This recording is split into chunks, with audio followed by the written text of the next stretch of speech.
Hello everyone, welcome to back my YouTube channel. तो guys, जब भी आप प्रेगनेंसी के लिए ट्राई करते हैं उसके बाद में एग रप्चर होना, ओव्यूलेशन होता है, इसके बाद प्रेगनेंसी सिम्टम्स होते हैं, इम्प्लांटेशन होता है, इन सारी चीज़ों को लेकर आप काफ़ी सीरियस होते हैं।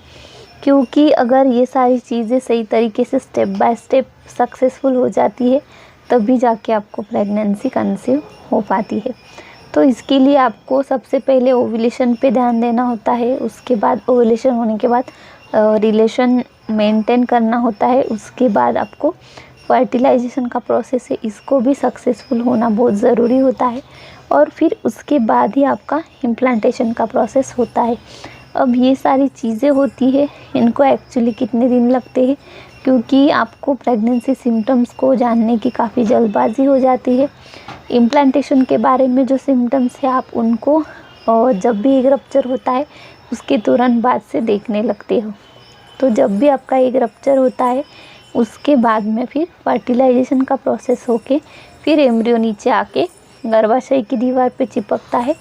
और अगर ये प्रक्रिया जो है वो बिना किसी दिक्कत के सक्सेसफुल होती है तो ही फिर इम्प्लांटेशन को सक्सेसफुल माना जाता है। और फिर इम्प्लांटेशन सक्सेसफुल के बाद ही आपको प्रेगनेंसी के लक्षण दिखाई देते हैं।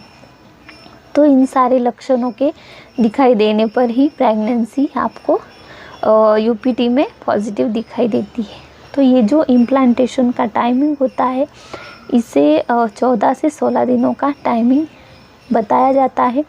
क्योंकि ये जो 2 हफ्ते होते हैं उसमें एक हफ्ते में जो होता है, पहले वाले हफ्ते में एग रप्चर होने के बाद फर्टिलाइजेशन होके एम्ब्रियो नीचे आता है।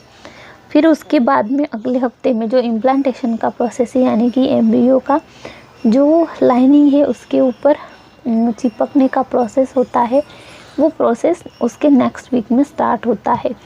यानी कि ये 2 हफ्ते पूरे मिला के इन सारे प्रोसेस को लगते हैं। क्योंकि अंदर काफ़ी सारी चीज़ें कॉम्प्लिकेटेड हो सकती है, काफ़ी सारी आपकी जो बेसिक चीज़ें जो रहती है प्रेगनेंसी के लिए ज़रूरी, वो भी सही होना ज़रूरी है। अगर ये सारी चीज़ें सही चल रही है तो ही आपका इम्प्लांटेशन सक्सेस होता है।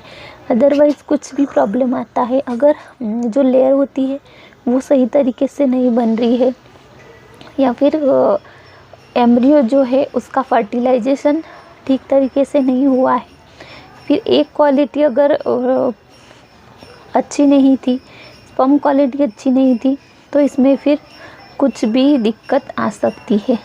आप एग्जैक्टली पता नहीं लगा पाते हो कि क्या कारण है जिसके कारण आपका जो इम्प्लांटेशन है या फिर फर्टिलाइजेशन नहीं हो रहा, प्रेगनेंसी में दिक्कत आ रही है। तो ये सारी चीज़ें होती हैं, इन सबको टाइमिंग लगता है, आसान नहीं होता इन सब चीज़ों को 1 या 2 दिन में हो पाना।